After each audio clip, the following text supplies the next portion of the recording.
following proposition. This House would refuse to buy materials from foreign sweatshops. Once the debate has begun, you are only allowed to leave the room during the 1 minute allowed time between speakers. Please turn off any cell phones, beepers, pagers, and watch alarms now.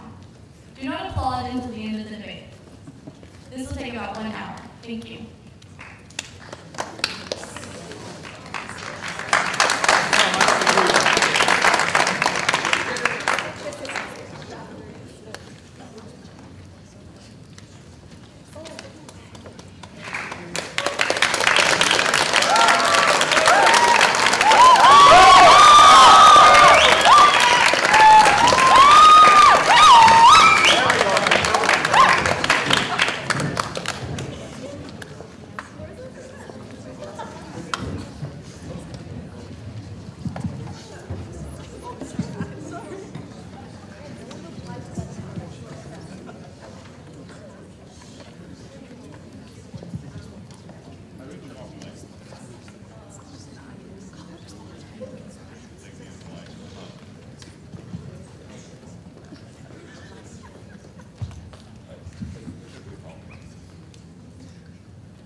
Imagine waking up 3 a.m. every morning just to go to work.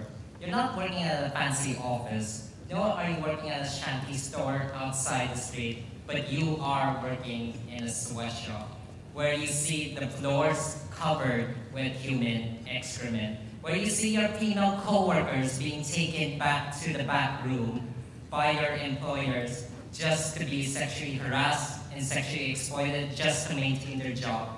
And all of this for a mere 25 cents an hour every day, and the cycle repeats until they could find better employment.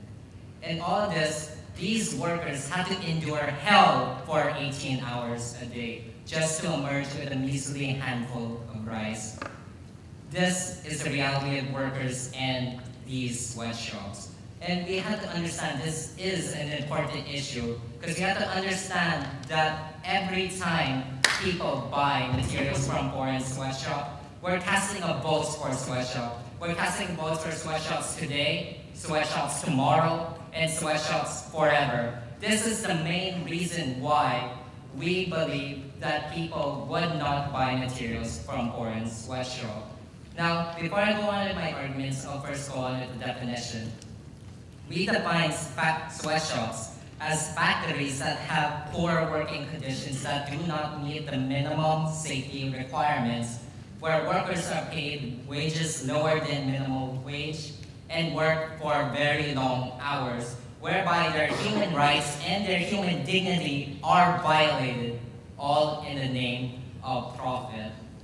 Secondly, we'll further have to clarify the fact that when people do not buy materials from foreign sweatshops, it would incentivize multinational corporations in these countries to better improve the working conditions for the worker, pay higher wages, and prevent further harms. Yes? If sweatshops are so evil, then why are individuals supporting sweatshops who are working in these sweatshops? Now, you have to understand that fact that when it comes to people working in these sweatshops, it's rather, they're not making a voluntary choice, but it's rather manufactured choice. Now, what do I mean by manufactured choice? I mean, these people live in such dire poverty situation that they are willing to seek any form of employment, even if it actually harms them at the end of the day, just to make ends meet. Now, I'll further go on with my split. Firstly, I'll discuss why the government has a more compelling state interest to ensure the security of every citizen than to ensure the net aggregate of the possible economic growth that may be due to sweatshops. Secondly, I'll give a cost-benefit analysis of both paradigms and show why the cost of people buying materials from foreign sweatshops outweigh its possible benefits. Secondly, the second proposition speaker will further talk of how sweatshops, especially buying materials from foreign sweatshops, fails to improve the life of these workers, and how there's no moral justification for such. Yes. What gives a country like the United States the right to play with the lives of Bangladeshi workers? That's not necessarily the case. The opposition side is just assuming that the United States is the only country that actually buys materials from foreign sweatshops, but that's not actually the case. As we see several European countries, most notably the United Kingdom, as well as other countries using sweatshop labor. Secondly, and lastly, we'll set the parameters of this debate, and this debate will focus on sweatshops in China, as this has become a grave issue. Now, to go on at my first point, please sit down. No, thank you. Now, to go on at my first point of why the government has a more compelling state interest to ensure the net security of each citizen than to ensure the net aggregate of the possible economic growth, we have to understand the government's role in society and what the government is. Namely, even though the government has multiple roles, it has one primary role that is applicable to any nation and any society. Mainly that they have this obligation to protect citizens and to ensure their safety. And this obligation is actually determined by the social contract, where individuals themselves forego some of their liberties for collective benefits, namely the sense of security that the government gives to these citizens. We have to understand that in context, please sit down, no, thank you. We have to understand that in context, sweatshops have poor working conditions, that they are detrimental to workers' health, where workers themselves are sexually harassed and sexually exploited just to maintain their jobs. And we see that the government itself, by buying materials from foreign sweatshops, actually does not fulfill their obligation at the end of the day. And we see this example as in the case of Bangladesh with the collapse of the Rana Plaza garment factory. Now, this garment factory itself, which has employed sweatshop labor, collapsed on one day, where it actually killed over 1,000 of its workers and injured over 2,500 of its employees. Now we see this is why the government has a more compelling state interest to ensure the security than to ensure net economic growth. And this conversely, this idea will be further expanded by my second proposition speaker. Now to go on my second claim of this cost-benefit analysis, please sit down, no, thank you. Now this cost-benefit analysis will examine the effects of sweatshops and buying materials from sweatshops on the individual workers. Now, in the opposition's paradigm, we see sweatshops are still present. They still do not meet the minimum safety requirement. Workers there are still being paid very low wages. They're still being sexually harassed, and they're still being exploited just in the name of making a buck, just in the name of profit. Whereas in our paradigm, there is no sweatshops in the country. People work as either street vendors, recycling products, etc. Please sit down, no, thank you. And they're still earning money to support themselves at the end of the day. Now, if we give a case analysis of this, according to a CBC documentary that documented the life of Indonesian workers working in sweatshops, we see that there has been a single mom who was in poverty working at these sweatshops for more than 200 hours a day just to earn 25 cents an hour. We see that even though sweatshops themselves give employment, we see that the human suffering caused by sweatshops does not justify the use of it, and that it also harms the most vulnerable class of these people at the end of the day. And the whole, we see that sweatshops itself has detrimental effects on society, and it has detrimental effects especially on these individuals. And we have to understand that every cent, every dollar, every peso we spend buying materials from foreign sweatshops is a vote for more sweatshops, a vote for more human suffering, and a vote for a constant, perpetual cycle where these people are exploited in the name of profit. And this is why we're proud to propose. Thank you.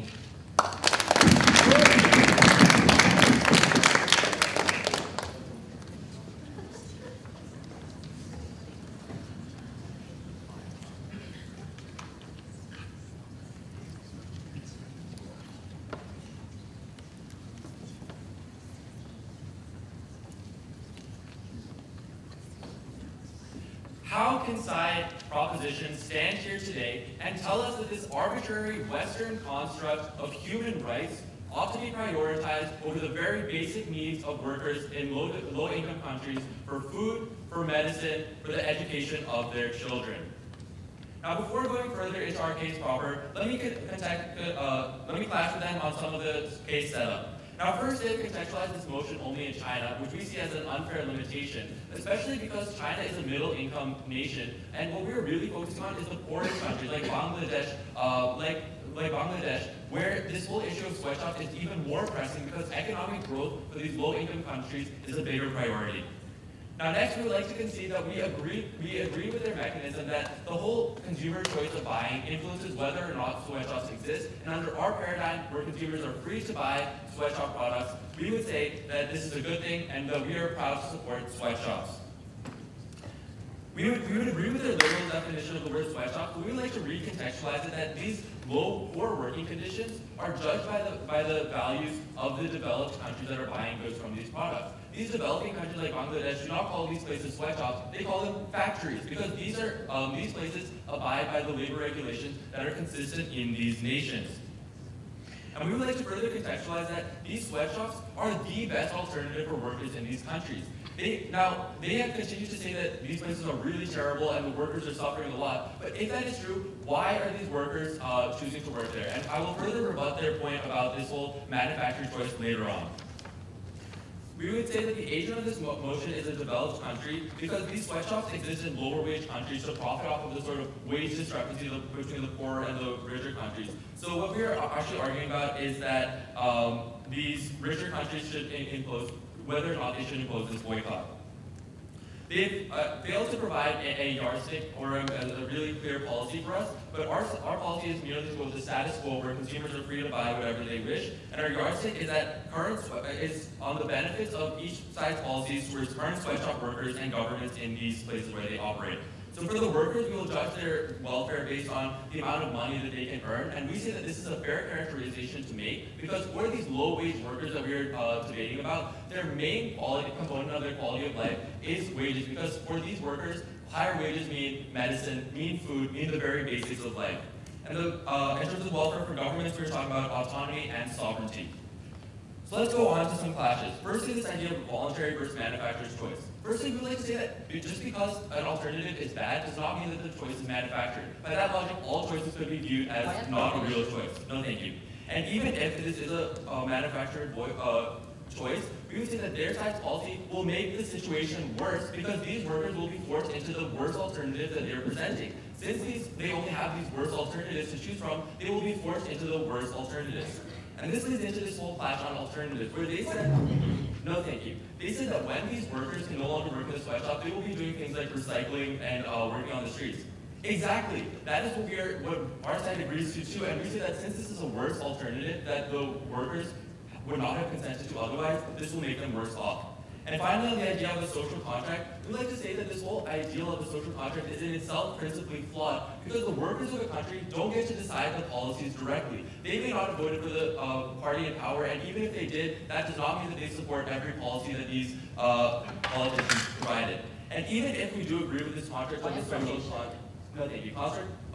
contract, we would say that the social contract falls on our side because these workers would much rather live in a world where they are free to choose among the alternatives available to them and choose the one that fits their need rather than being forced away from the best alternative by side opposition.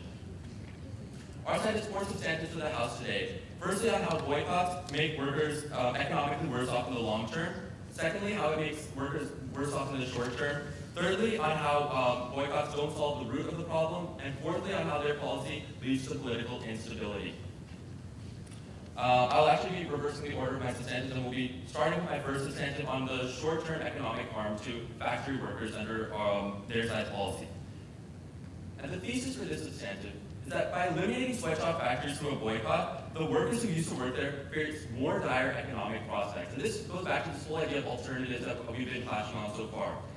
The logic of this is that workers are rational. They will choose among their options to what is the best alternative. Yes, as their side mentioned, they might not have the human dignity. There is a slight possibility, although it is very, very slight, that the workers will get mistreated. But we say that the fact that they can factor in all of these decisions into the decision calculus means that for them, it is still worth it to work in these sweatshops because they provide higher wages than do other alternatives. Yes. How does that actually justify the suffering that occurs to these workers in sweatshops? Thank you. This is what I was going to elaborate on. We would say that because the main component of welfare for these workers is on the economic side, and the fact that they've already consented to work in this workplace shows that they value these things over any of these supposed social costs, which we say are really the fact that the developed countries force on them. These people in these factories don't really talk about human dignity. No, they talk about putting food on the table. Now, the alternative to this is that the transition that their side has already brought about workers forced into recycling. And what this means is that they are forced into worse alternatives. They have to move away from the cities. They have to pull their children out of school because they have less disposable income. They cannot provide food on the table. We are worsening their quality of life, their standard of life, against their own choosing. No, thank you. And that is something that we as side opposition will not stand for. We've seen an example in Newcastle in South Africa when the government imposed harsh regulations on these factory workers. And these workers were actually protesting against these regulations because they lost their jobs. They did not want to deal with the dire prospect that side proposition would force on these workers to make them worse off. And this ties back to our yardstick of the best situation for workers, because when we say that these workers are losing their employment in the factories to a worse alternative, that they are worse off in this short term. But we're not just talking about the short term in today's debate, we're talking about the long term too. And this leads me to the next substantive on the long-term harms to factory workers by boycotting their products. The thesis for this is that by preventing countries from using these factories, no thank you, we impede on their economic development. And the logic for this is that by buying products from sweatshops, we propagate these factories and propagate the products that they produce. And this actually increases the economic standard of living, as we've been pointing time and time again. The fact that these people are rushing from the villages to Foxconn to work for an hour a day shows that they're getting a better economic quality of life through this. And under our side's policy, this allows them more disposable income to focus on things like education for their children. Because obviously once people are able to fulfill their most basic needs through higher income, they can focus on goals like this. So an example of this is in Bangladesh, where it was actually proven that areas where so-called sweatshop factories exist, education levels are higher there because people have an ability to spend more disposable income. And the alternative under their side's policy is that these sweatshops go away, that these countries lose this ability, and therefore people are working under more low-income conditions. And what this means is that in the long term, they will have less money to spend on things like education, like training for their children. In the long term, they will not be able to invest in the capital that is necessary for development to transition to the sort of high-skilled workforce that we see as beneficial to these workers in the long run, where they can earn higher incomes and be better off. And the welfare of the workers is our side's primary concern in this debate. Thank you.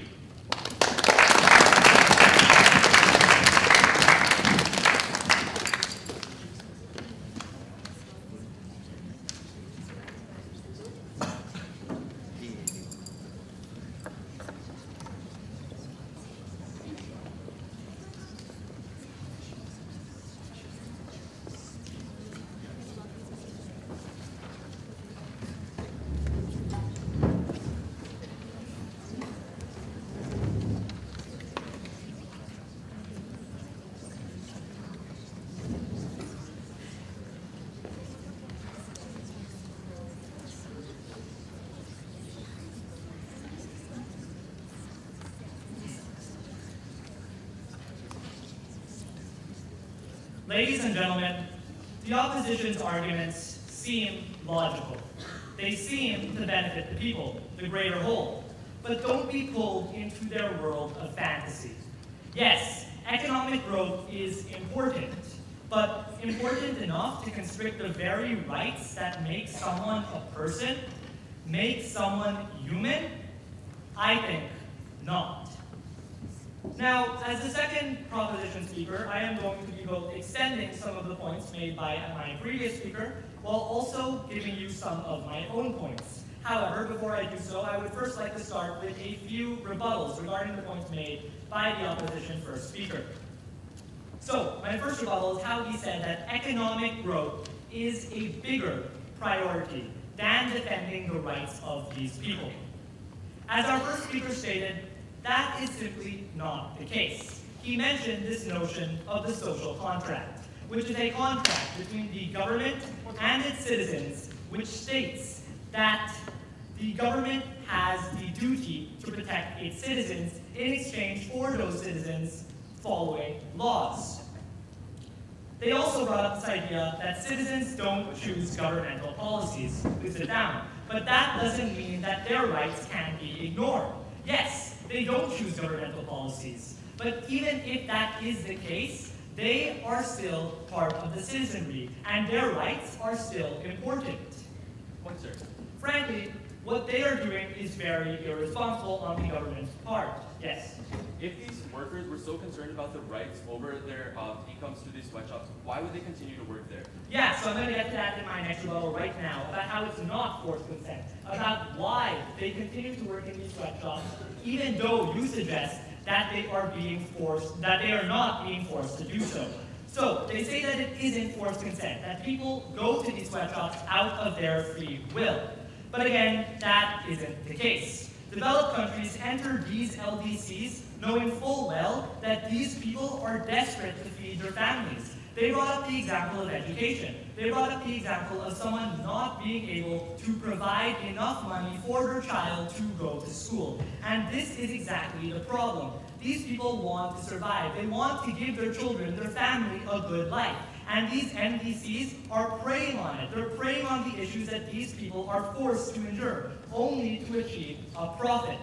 It is forced consent, and it isn't just. That is what we on the proposition are arguing, while the opposition is simply arguing for the capitalists. They're simply arguing for profit.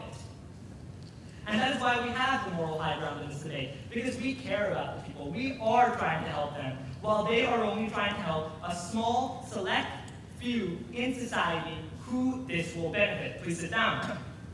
My third rebuttal is how they said that their proposal is much more long-term than ours. That in the long term, their proposal will flourish, and these countries will flourish and become better in terms of economics. But the government needs to help its citizens now. They don't need to, well, they do need to focus on the long term, and while the long term is important, these governments aren't going to be in office 8 years from now. They are in office right now, and their job is to help and protect the people now. That is another major issue in the opposition paradigm that they simply haven't addressed. Governmental duty. Governments have a duty to protect their citizens, and they really need to get this straight. I would now like to move on to my constructives. So I'm going to be talking about two constructives today. First, that an income disparity is created, and second, that there is simply no justification for these sweatshop conditions. So let's start with my first constructive, that an income disparity is created because of implementing sweatshops in these LDC countries. So we set this debate in China, and China has had massive economic growth in recent years. That does not mean that it benefits everyone, though. While we do see economic growth as a very good thing, and while we are going to try to achieve economic growth in our paradigm as well, we believe that this is not the means to that end. Please sit down. Ladies and gentlemen, the opposition is defending the corporation. They're defending the capitalist. And to be honest, they're not doing too shabby of a job at that. However, as my previous speaker mentioned, governments have to protect the majority. And frankly, the majority of China isn't made up of conglomerate owners. This is the principle of utilitarianism in its most pure form. We understand that economic growth is achieved. We understand that jobs were created. We understand all that. But we don't understand why people need to be harmed in the process of achieving such benefits. We can provide these people with more ethical conditions without lowering demand for any product significantly. The majority, the people, are harmed for the benefit of a select few, all in the name of one thing, all in the name of profit. And once again, this is not something that we on the proposition side are okay with.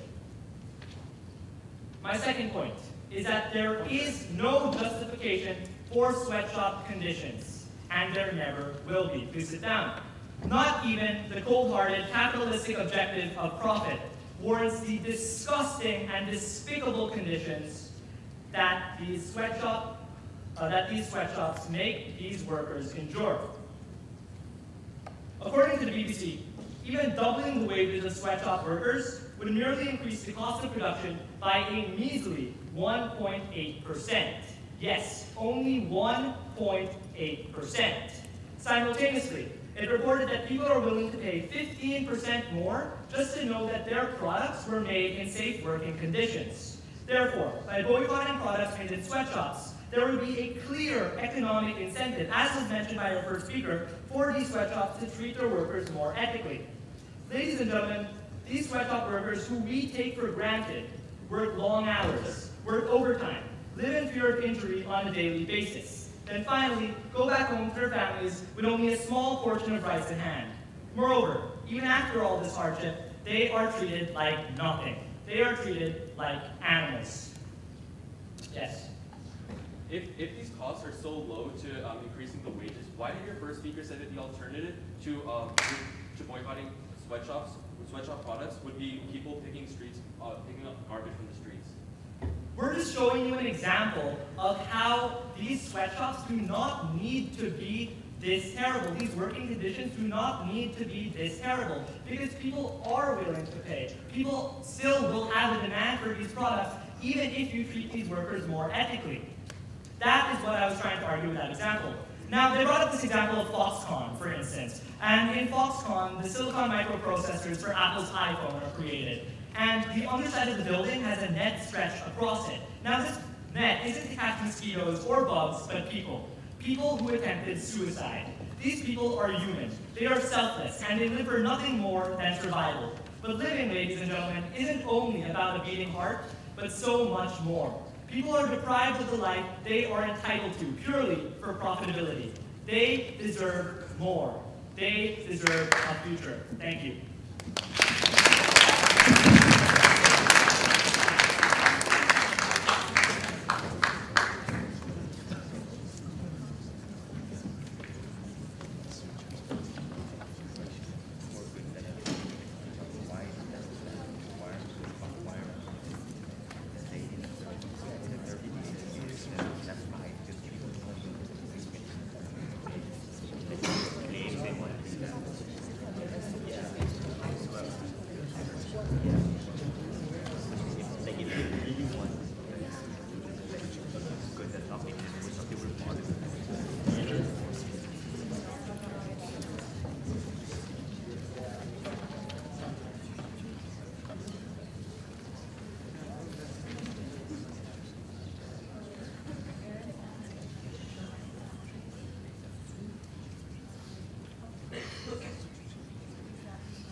Taiwan, Hong Kong, Korea, Japan, Singapore.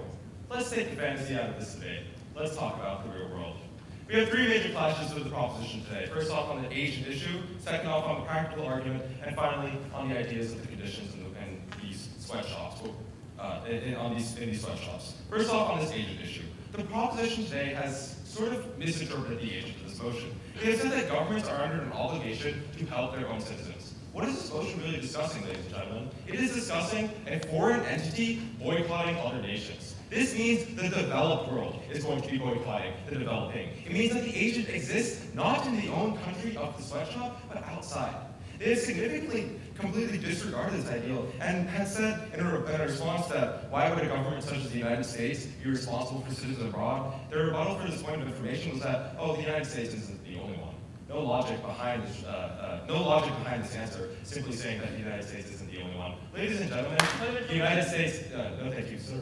The United States isn't the only one, sure, but the point still stands. Why does a government outside of the developing world have the power and why does it have the moral obligation to influence its citizens, no thank you, sir, in other countries? But then they discuss this idea of a social contract. And for the sake of debate, we're going to discuss this idea about how developing countries have a duty to help their own citizens by perpetuating this idea of the boycott on these sweatshops. What is a social contract? Oh, thank you, sir. What is a social contract? It is the ultimate appeal to authority, ladies and gentlemen. There is no document that citizens came up and were born and suddenly signed on to the social contract. They never did this. There is no physical social contract that the opposition, oh, thank you, sir, pretends to tries to market to today's debate. They have instead appealed to the idea of Locke or Hobbes, but have not instead shown you why citizens, as individuals, have consented to this ideal that they must live under this government. There is no consent, neither is there any implied consent, because citizens are forced into the society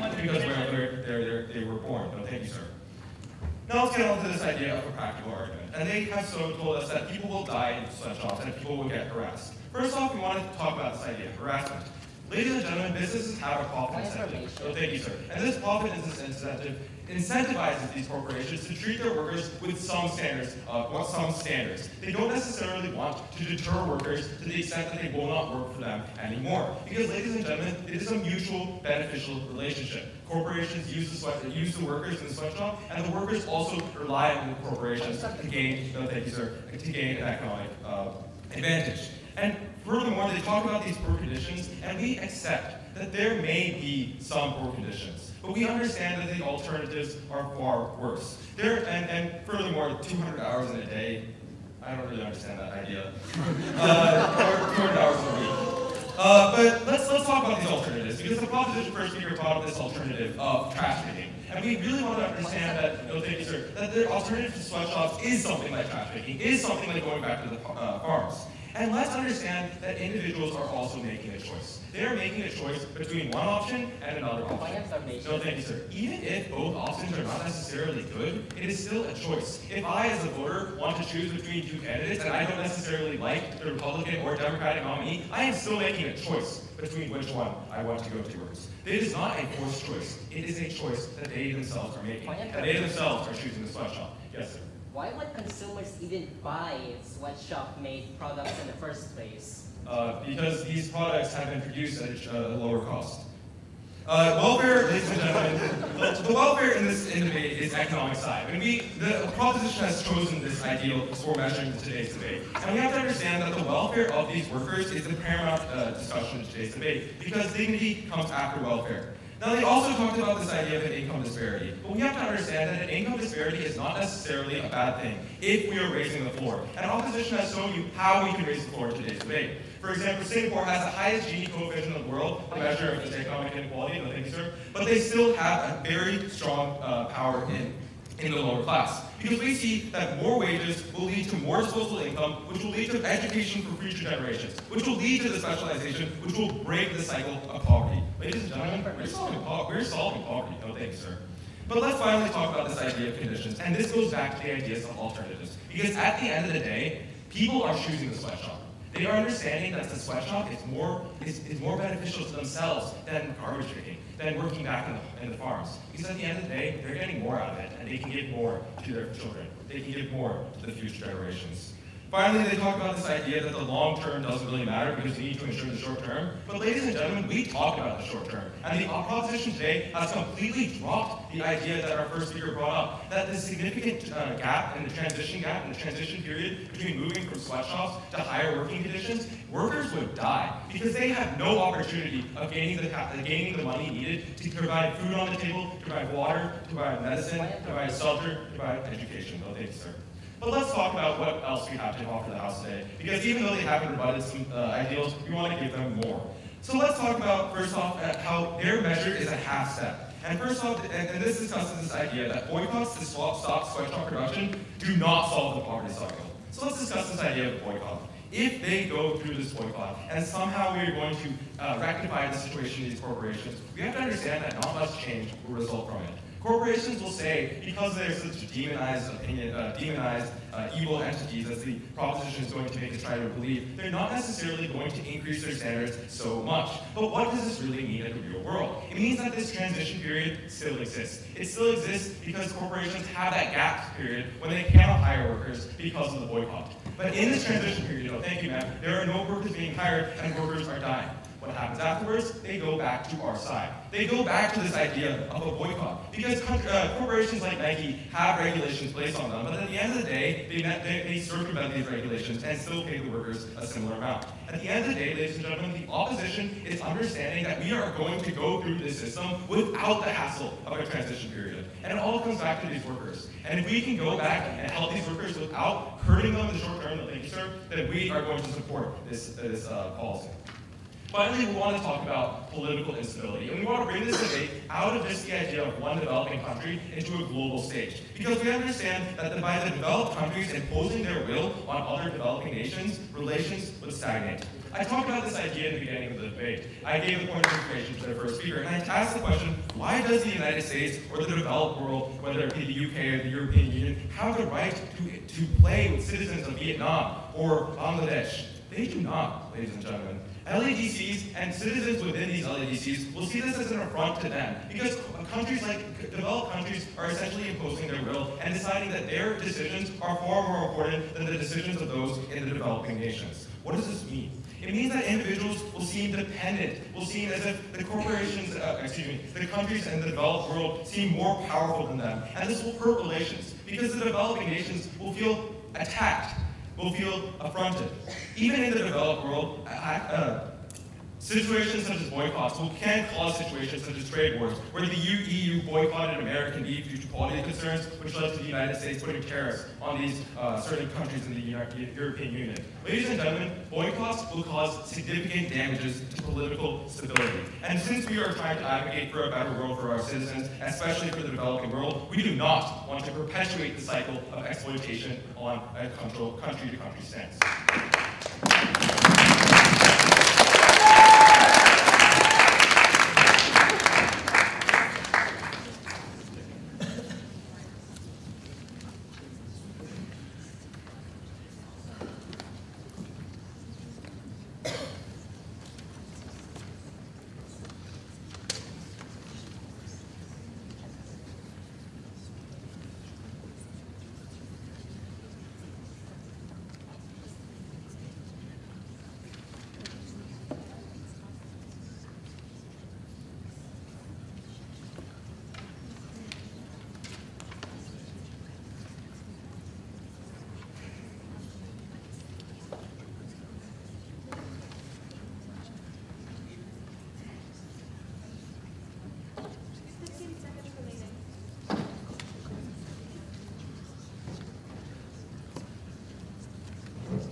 Ladies and gentlemen, as the third speaker for the proposition, I'll be doing two things. First, I'll be deconstructing and destroying the opposition's case, and second, in this process, I'll be further extending points brought up by our own side. So, first, the opposition gave us a glimpse of the kind of limited worldview their paradigm offers when they had the audacity to ask us, if sweatshops are so evil, then why do sweatshop workers support it? Well, we told you that they have no choice but to support it because of the extent of their poverty and the need to survive. And they weren't able to disprove why this isn't manufactured consent. And we have shown you that things can be better, so there is no justification as to why we should enforce this choicelessness. And then they had the audacity to say, oh yeah, they started off by saying, this concept of human rights is an arbitrary Western construct. How can the opposition have the audacity to claim that human rights, sit down please, to have the audacity to claim that human rights, universally acknowledged and signed and ratified in the Universal Declaration of Human Rights, as an arbitrary Western construct? How can I, as a sweatshop worker, for instance, say that the fear of rape, of being raped by my coworkers or my employer, as being this sort of arbitrary Western construct? These are universal fears. Being overworked to the point that you are dying is universal, not an arbitrary Western concept. Humans exist on both hemispheres of the planet. And then they did concede that consumer choice influences the decisions of companies and corporations. So why then do they claim that boycotting doesn't work? And as for the idea about worse alternatives, we see that, just because there's going to be a short, rough period, that doesn't justify why we shouldn't stop sweatshops from existing. Are you going to tell, please sit down, are you going to tell the citizens of Syria who are currently protesting against Bashar al-Assad that, hey, after you overthrow Bashar al-Assad, there's going to be a rough transition period, so, you should probably stop protesting? No. To continue, they said boycotting impedes economic growth, and then they claim welfare is their concern. Well, we see that the economic growth that they glorify is only aggregate, large scale, therefore simply feeding the economic disparity that exists in these countries, wherein the rich people get richer and these people in the sweatshops poorer. Why? Because of this beautiful lie that they're being fed, that there's economic growth. This is the same lie that China feeds its people to continue relying on exports for its economy. They're saying, hey, we have 7% economic growth. We should keep doing this instead of actually investing domestically. And using this, they're able to using the idea of aggregate economic growth, they justify, we're making things better, you'll see. It doesn't work. What? If the opposition believes that we're only establishing aggregate growth, then how do you explain Singapore, Taipei, Taiwan, Hong Kong, Korea, Japan? How do you explain the rising growth of the poorer sections of those societies? We see on your side that there's not enough to show us a causation between the relationship of sweatshops and the growth in these countries.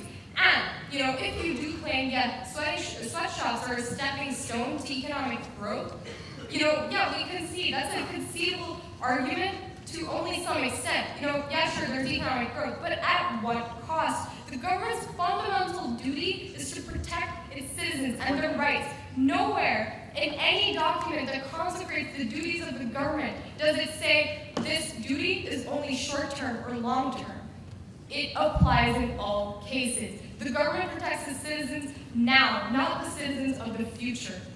Please understand this on the opposition side. Yes? If the government's supposed to protect its citizens now, how are the citizens going to put food on the table if they have no way of making money?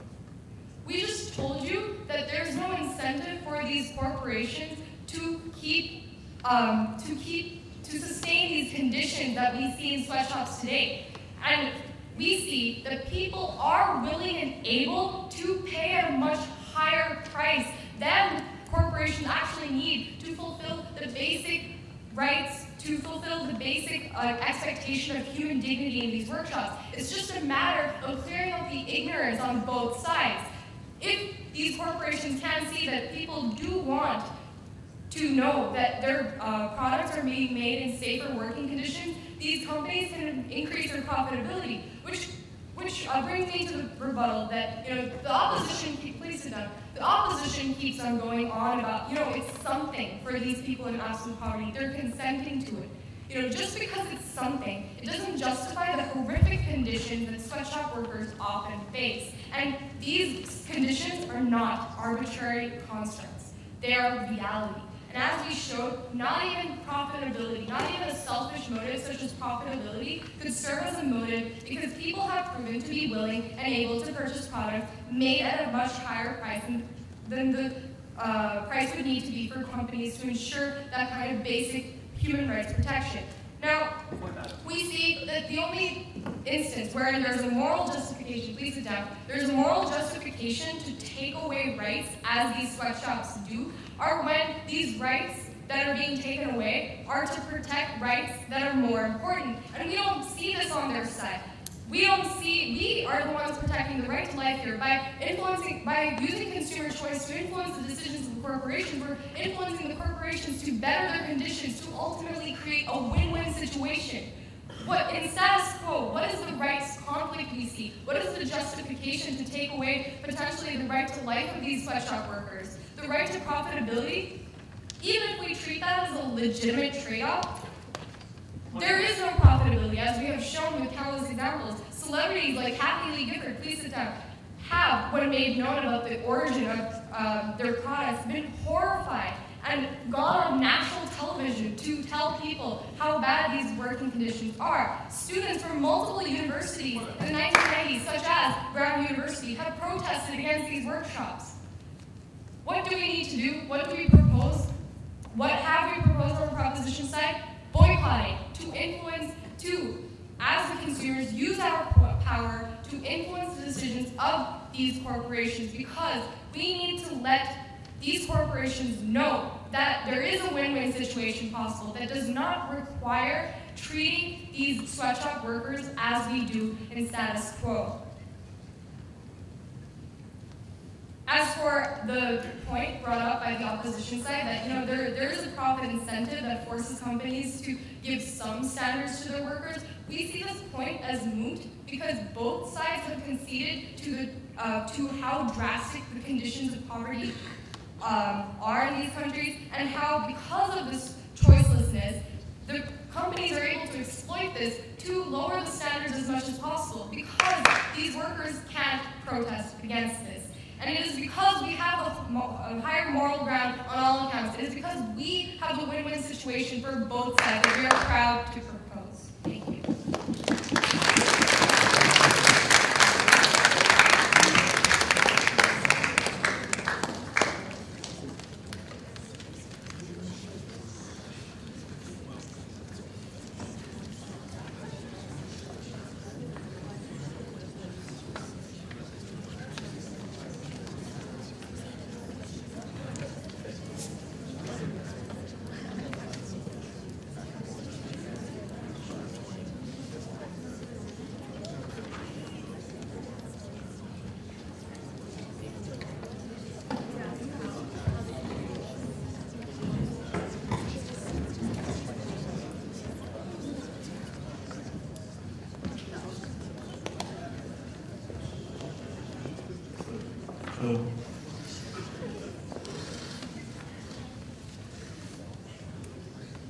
Ladies and gentlemen, seeing as to how badly our side opposition has been vilified throughout today's debate, I'd like to first of all start my speech by taking a step back and asking two important questions that have really come to define what we are discussing here today.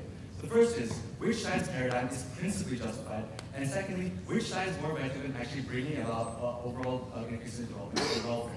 Now, in debating today's debate, we've really seen two competing ideas. First of all, the clearly defined principles that our side has brought to in our first speech regarding the increases in welfare of people in developing nations and their governments, whereas their side has given us these sort of muddled ideas of fairness for people in these nations. In discussing the first question, which is which side's paradigm is principally justified, I'd first like to deal with the ideas that they brought up regarding the obligations of the government. Now, they first come up with this nebulous idea in this first speech of the social contract, and we have a huge problem with this. Now, first of all, we've already shown why this entire concept is bogus, and where we've brought to you this idea that this contract is simply this sort of mythical piece of paper that no one has ever seen, read, or signed. We see that this only really exists in the mind of a 17th century philosopher, and they've not really shown us why it is so critical in today's modern world and why it actually exists as a whole. Information. Oh, thank you, sir. Now, we see that in extending this point, we like to say that there is nobody that just in being born, one, it's not fair to assume that just in being born, one has really conceded to the idea, it has really consented to the idea of this nebulous social contract. Oh, thank you, sir. By being born into it, we say that just because someone is born into it and chooses not to leave, this is not suffice to say that they have actually accepted this mythical contract. We see that they can't actually leave because in the end they just end up being accepted by another sort of nebulous social contract. So in the end, we're really sort of imprisoning people with this idea. And since it seems that thank you, sir. Seeing as that there is no real choice in that, people are not actually being allowed to actually sign on to the social contract, it's not a real concept at all. Now, they also continue to emphasize that rights are so important, that our side is really a complete villain and completely evil in only supporting economic growth and development. And these are things like the UN Declaration of Human Rights. But we would like to stress to you, ladies and gentlemen, there are some rights that are more important than others. We support, first and foremost, on our side, the most essential rights. Rights like things to life, to clean water, to food, to shelter, all these things that are essential for a human being to live, firstly. Now, overall, what we're supposed to do, thank you, sir, is give these people the avenue to survive, and then and then eventually move on to having all these other rights. Now we see that their paradigm really has no alternative. We understand that in order for all rights to eventually be ensured in the long term, no thank you sir, we need to really prioritize and sacrifice if need be. They told us that living is more than just beating of the heart, and we agree, ladies and gentlemen, make no mistake. However, without having the beating of the heart, none of these other rights, none of these luxuries can ever be afforded to someone. And on our side, by ensuring the proper income and proper development in the long term, we ensure that people will have these rights in the long term, whereas their side actually ensures a sort of stagnation, which I will get to in a little bit. No, thank you, sir. And they've also secondly brought us the idea that sweatshops are always immoral, that they rape and exploit workers in all cases, and as such, they're completely not something we should be having in society today. Now, first of all, we'd like to say that this is not their characterization is not exactly true, that they have been grossly exaggerating the problem in its entirety. We see that the average person, for the average person that's going to be brought to in these countries, these are just factories, ways of making a living that don't necessarily completely exploit them. And now, let's first of all ask the question, in the cases that people are exploited, why are factories actually taking advantage? Why are they exploiting workers? We brought this idea of the profit motive. We see that companies are not intrinsically evil or intrinsically prone towards harming, whipping their workers. We see that when they are exploiting workers, it is all in the name of reducing costs and sort of profit motive. So what we are, in essence, doing is hoping to remove that. But in fact, we see that in some cases, the idea of sweatshops can actually have a net positive effect. We will take you, ladies and gentlemen, to areas where there are no other jobs at all, and where the institution of sweatshops have actually led to positive benefits for a community as a whole. We take you, ladies and gentlemen, to Bangladesh, in a poor region, which a study was carried out on, in which there were no sweatshops in a rural agrarian area, and where sweatshops foreign investments soon bought sweatshops. And the effects we saw, thank you sir, were actually positive. We saw higher literacy rates among women, lower birth rates, and higher levels of education. We saw the beginnings of this sort of skilled workership that we have been supporting on our side. And under these conditions, sweatshops have actually shown to be a positive impact. However, if we say that, even if this is not true, we say that we are willing, no thank you sir, we are willing to sacrifice this sort of idea of morality that they brought us in the long term, and in the short term now, because we see that in the long term, what we're ensuring is this development. They've asked us to draw us to the line as to why development and growth actually leads to better welfare for a nation as a whole and for its people. So let me draw it to you one more time very clearly, even though we've already brought it to you in our first and second features. We show you that with the introduction of more money, no thank you sir, more investment, more money. We see there's the workers in sweatshops, more people have jobs, there's more avenues to spend their money on non-essential goods beyond food and water. We see increases in education. We see more skilled laborers rise out of this, no thank you sir, as a result. And we see higher wages in the economy as a whole. And we believe that actually under their side, there's an even worse consequence that is caused, and that is this sort of idea of false impression, that they remove the sort of urgency, they give boycotting the face of as a be-all, end-all solution, rather than giving people the chance to properly acknowledge everything that goes into actually helping these people in these economies. Now, there's another contention that has been brought forth between both sides, and that is the idea that do sweatshop workers really have a choice in the matter? And we say that they brought up the answer to this themselves, by bringing up alternatives that sweatshop workers actually might have, like going back to their rural farms, going back to their agrarian purposes, going back to picking trash on the street. We see that given that the wages are extremely low in these factories, for the most part, these people realize that there is not enough of exploitation and advantage and being taken advantage of. To the point where they were actually not doing this practice. So you see this choice still exists to some under our paradigm. Now, moving on to which side is more effective in actually bringing out development and where welfare. Point of information. Yes, sir. Isn't the opposition side assuming that the wages made for sweatshop labor is enough for these workers to afford basic necessities? Sir, we often understand that we would like to make clear. We understand that in many of the sweatshops, it's true. This is not enough for some of the people. However, what we'd like to say first of all is that their side has been grossly exaggerating it in terms of every single case. And second of all, even if this were true in every single case, what we are doing is understanding the true impacts that are going to be had in the long term. As I will get to again shortly, their side actually shows sort of stagnation that we seek to avoid, and in doing so ensure long-term development and growth that actually has better impacts for these people.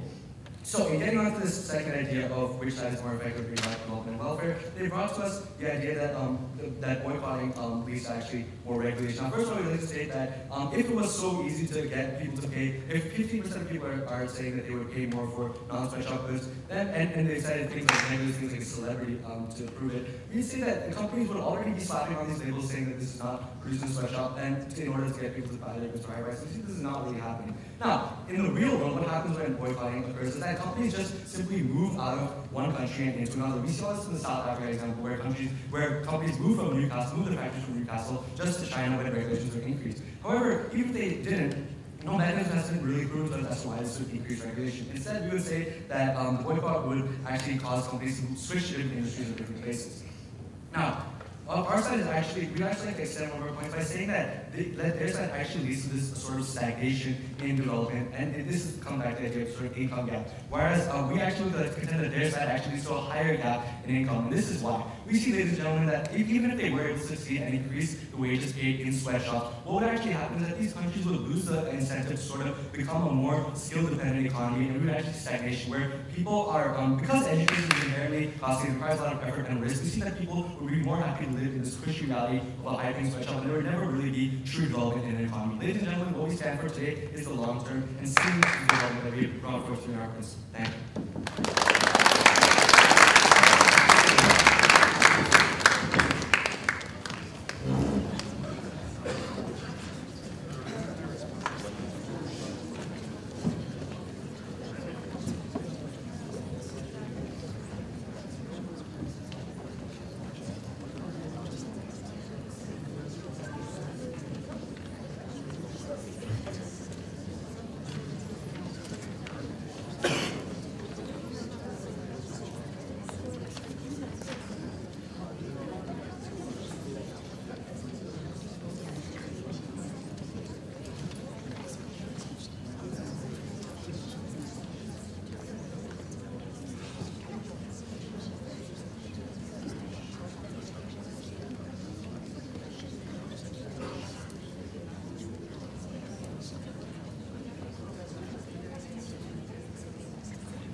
Start. If it was so easy to solve all these problems, then if it was so easy to eradicate all the problems of exploitation of human dignity, then why don't we live in that world? We live in a flawed world, ladies and gentlemen, and we want to reach some solutions. And these solutions aren't so easy to reach, but opposition today has given you one. And to look at this debate today, let's take a step back. Discuss what both sides have given us so far, and look through a two-world approach of a generation of families in Bangladesh, for example. Not China, because the proposition dropped that idea after the first speaker of opposition. So let's consider the proposition's world. First off, this first generation man is probably dead. He hasn't been able to make it out of this transition period because he has no way of providing food for either himself or his family. But let's assume he gets lucky. Let's assume that he's in this alternative world, one of the alternatives that the proposition has given to us. He's a garbage picker. How much dignity is there in a garbage picker, ladies and gentlemen? How much dignity is there picking garbage for a living? They have failed to understand that the sweatshop provides an opportunity for welfare. But furthermore, this individual has a kid, maybe a kid working on his farm, a kid working with him to pick garbage, but he is never able to generate enough income to send that kid to an education. He is stuck. And even if the incomes of costs go up, he would be stuck in a cycle of low-skill dependence on working with low-skilled jobs. He doesn't get out of poverty, ladies and gentlemen. Let's look at the opposition world. People work. This individual works hard. He sweats, but he gets paid. And he gets paid a significant amount of money. A significant amount of money which may seem small to us in the developed world, but is incredibly large to individuals in these nations. He can give a kid his education.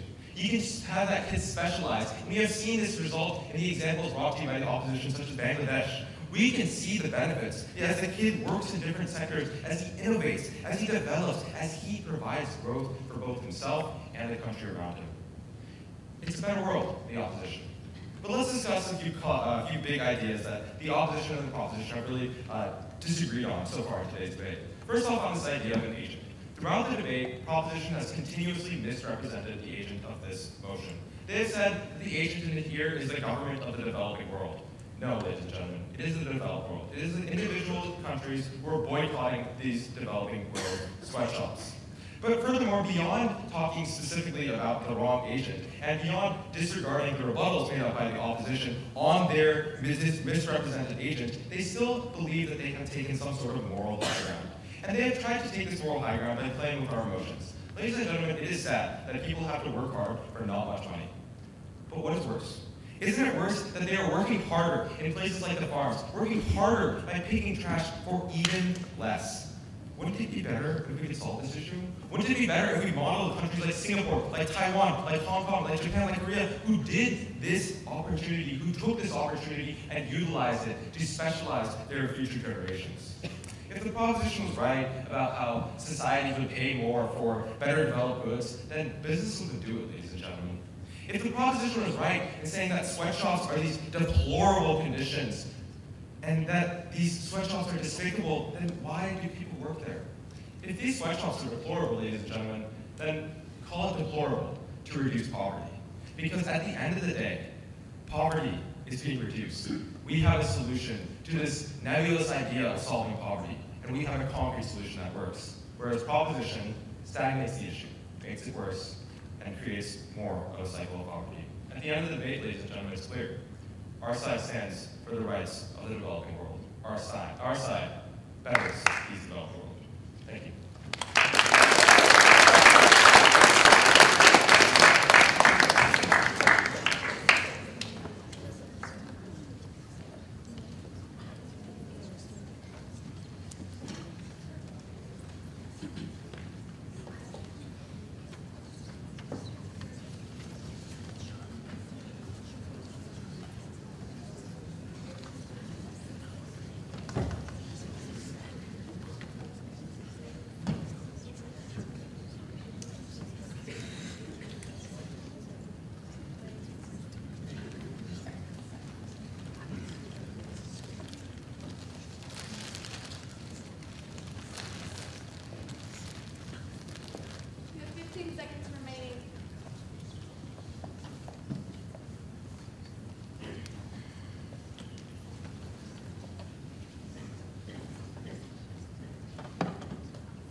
The opposition said, we live in a flawed world, that poverty is hard to solve. Yet they have the audacity to say that they reduce poverty. How? They have not showed us this. These people still get paid low wages. They are still in poverty. We, on the other hand, have fair trade. We have real solutions to the problem of poverty. If we want to affect these corporations, we need to speak their language, the language of supply and demand. If we boycott these companies, if our demand falls for these products, we can make a difference. Now, I want to discuss two themes in this debate, two themes that I believe are extremely prevalent to what went on. But before I do so, let me tackle a few major issues regarding the opposition case. So first, they said that we are over-exaggerating the situation. But throughout this debate, we have given you fact. We have given you testimony, things that supplement our case and paint a true picture of the society we live in.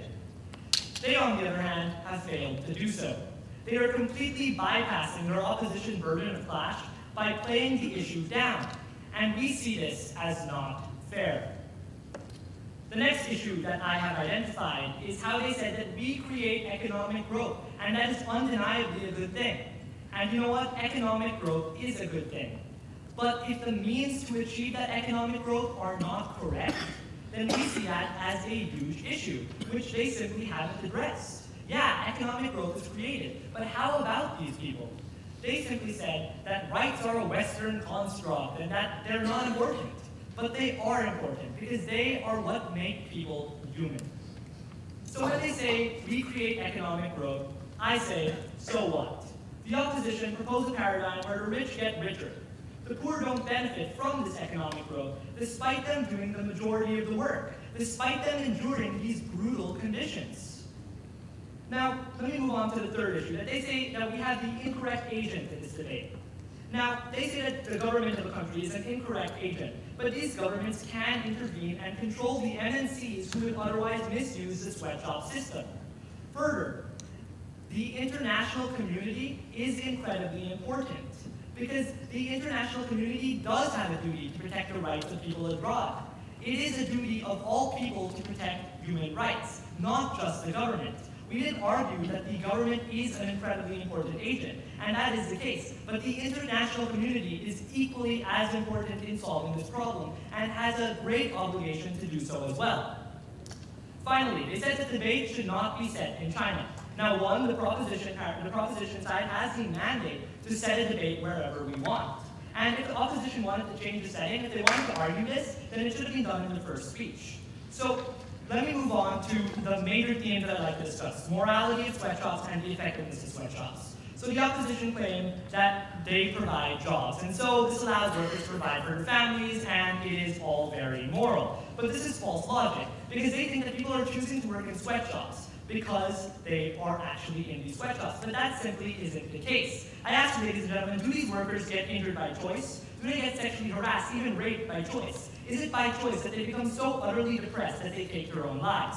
I think not. The next theme is the effectiveness of sweatshops. Now that I have outlined how absurd the statement sweatshops are moral is, let's talk about effectiveness. They claim that there is no other alternative, yet we have given alternatives. And we have given a specific statistic proving that there are alternatives and people will continue to buy these products. They haven't given us an inkling of proof, ladies and gentlemen. MDCs, developed countries, generally don't have sweatshops. They generally don't use them, at least not to the same extent as LDCs. And these developing countries are what we are aiming to become, or what we are aiming for these LDCs to become. And that is why I am proud to propose. Thank you.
issue.